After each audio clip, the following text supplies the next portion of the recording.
Que a graça e a paz de Cristo Jesus esteja em cada coração.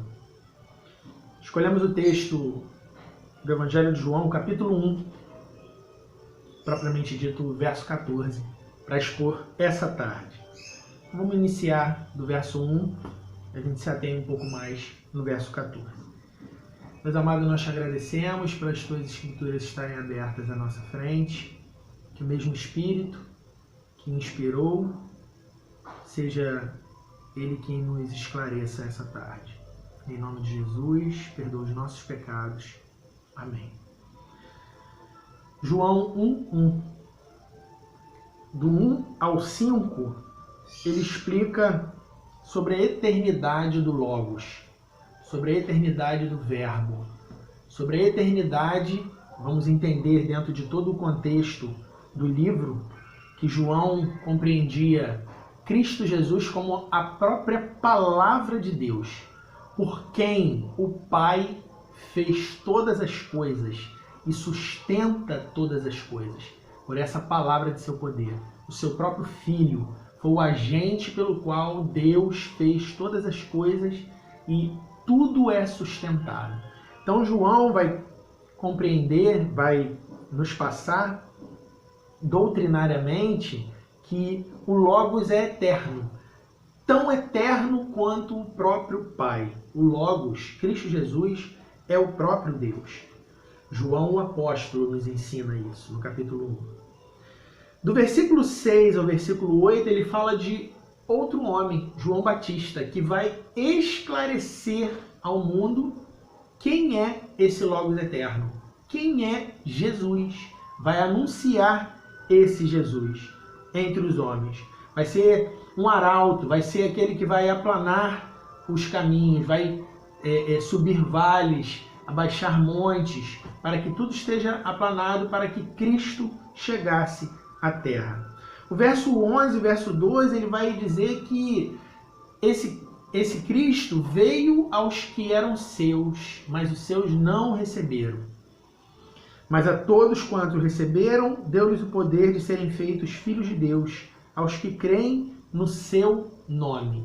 Então, assim, o povo que aguardava Cristo chegar, o judeu, o povo hebreu, que detinha a lei de Moisés, que detinha os profetas, os rolos, a mensagem do Antigo Testamento, não receberam, sua grande massa, Cristo como o seu Senhor e seu Salvador. E a todos quantos receberam, a massa de povos gentios, deu-lhes o poder de serem feitos filhos de Deus. Então, aqui entendemos que só é filho de Deus aquele que tem Cristo como o seu Senhor. Se entendemos que Cristo é o próprio Verbo, é a própria palavra de Deus, não adianta nós termos em mente, não, todo mundo é de Cristo, todo mundo faz a vontade de Cristo. Na realidade, Cristo é a própria palavra, é o próprio Verbo, no entendimento de João, o apóstolo, que nos ensina doutrinariamente. No verso 14, que é a nossa passagem de estudo, ele fala assim, o apóstolo João, que conviveu com Cristo Jesus. O Verbo, esse Logos, esse Deus eterno, se fez carne e habitou entre nós. Vimos a sua glória como a glória do unigênito do Pai. Assim como o Pai tem essa glória, vimos no Verbo, em Cristo, essa mesma glória. Cheio de quê? Cheio de graça e de verdade. Aqui no versículo 14, especificamente, João está nos ensinando que a palavra de Deus tornou-se homem. Se já entendemos que o Verbo era Deus, que Jesus era o próprio Deus, logo Deus esteve entre os homens na pessoa de Cristo Jesus. Deus se tornou homem. Esse foi o cumprimento da profecia de Isaías, de que Deus estaria conosco. Está lá em Isaías 7, versículo 14. E que Mateus, outro apóstolo, o primeiro apóstolo, que escreve naquilo que chamamos de Novo Testamento, vai escrever-nos isso. Mateus 1, 22 e 23. O Emanuel, o Deus conosco. Esse texto aqui de João 14 se reveste de profunda doutrina. Ele é completo quanto às duas naturezas de Cristo. as duas naturezas de Jesus. Perfeito Deus, o Logos eterno, e perfeito homem, porque ele habitou entre nós. Durante o período que João escreveu esse evangelho, por que era importante que isso ficasse relatado? Circulava uma heresia de que Jesus não tinha sido um homem perfeito, mas só um ser espiritual que vagou pela terra. Uma espécie de um anjo evoluído, um anjo maior do que todos os outros. É por esse motivo que João ratificou, confirmou sobre as duas naturezas de Jesus, não só no Evangelho. Depois você confira também em uma de suas cartas, no capítulo 4, primeira epístola de João, lá no final das Escrituras, primeira epístola desse mesmo João, escreve o Evangelho, capítulo 4, versículo de 1 a 3. A humanidade de Jesus ela é bem clara nas Escrituras. Ele foi um judeu, criado como qualquer criança, teve uma profissão, esteve sujeito ao Estado romano, sujeitou-se também a todas as dificuldades naturais de um ser humano, tais como sede, cansaço, fome, alegria, tristeza, angústia, dor, humilhação e morte. Passou por todas as etapas que um grande líder deve passar.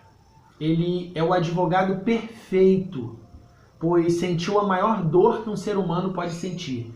Além de ter sofrido na carne, sofreu com o nosso pecado nos próprios ombros. Isaías 53, versículo 4 ao versículo 7. Nenhum homem na face da terra passou por coisas assim. Nenhum aguentaria. Jesus participou da natureza humana, o Logos eterno, o Verbo eterno, o Deus eterno, participou da natureza humana para que os humanos participassem da natureza divina.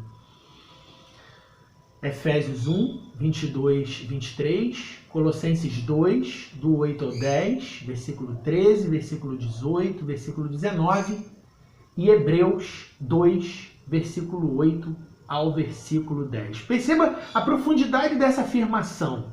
O Novo Testamento costuma utilizar o termo carne para demonstrar as partes mais sujas, baixas e cruéis da natureza humana, que é o pecado.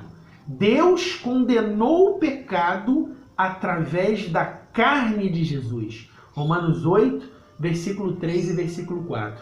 Que em tudo foi semelhante a nós, mas não teve pecado. Hebreus 4, versículo 15.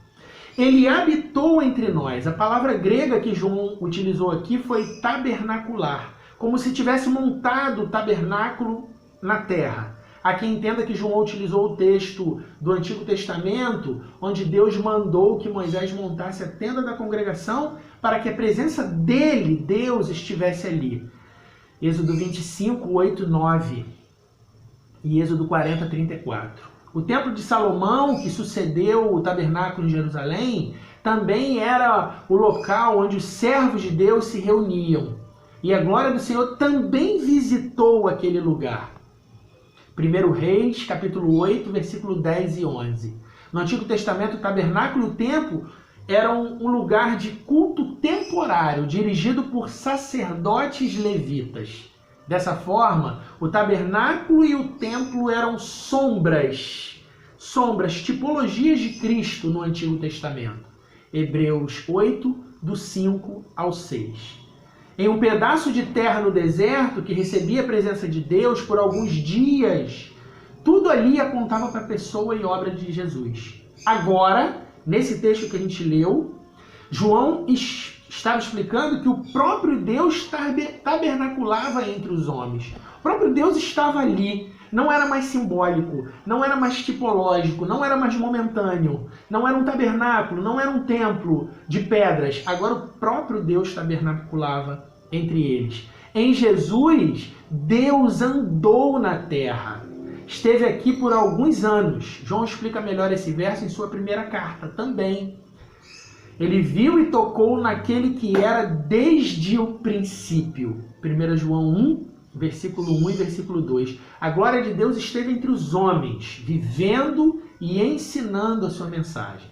De alguma forma, ele está presente ainda hoje no mundo. Através de quem? Através de seu Espírito Santo, que mora na igreja e acaba a igreja desenvolvendo o ministério de Cristo na terra, na vida do crente. João 14, versículo 16 e versículo 26. E João, o apóstolo, continua. Partimos agora para o fim. Vimos a sua glória como a glória do unigênito do Pai. O que significa glória de Deus? O termo significa grande honra e reputação. Também expressa a ideia de esplendor, magnificência e brilho de Deus. No Antigo Testamento, essa expressão significava peso, demonstrando valor, importância e dignidade. Em vários instantes do ministério terreno de Jesus, as pessoas que o acompanhavam notaram essa glória. João 2:11, João 11:40 e 45. Mas alguns poucos privilegiados viram algo além dos milagres de Jesus. 3 pessoas acompanharam coisas que mais ninguém viu. Mateus 17, de 1 a 6. Conferir esse texto de Mateus 17, de 1 a 6, com 2 Pedro 1, 16 a 18. João foi uma dessas pessoas. Ele diz que a glória de Jesus era igual à glória do Pai. A expressão unigênito demonstra que Jesus é o único Filho de Deus que possui a sua identidade e natureza. João 3, 16 e 18. Cheio de graça e de verdade. Há mais doutrinas aqui que completam o ensino temporário do Antigo Testamento. No seu relacionamento com Deus, Moisés pediu para vê-lo. Moisés queria vê-lo lá atrás, durante a lei. E Deus disse que proclamaria sua bondade a Moisés. Êxodo 33, do 18 ao 20. Moisés só pôde testemunhar um vulto da glória de Deus na frente dele. Mesmo assim, entendeu a graça e a verdade de Deus. Êxodo 34, versículo 5 e versículo 6. Agora, esse texto que a gente leu, o que João entendeu, o que João viu, que aquilo que Moisés viu em parte, Jesus abriu para alguns contemplarem.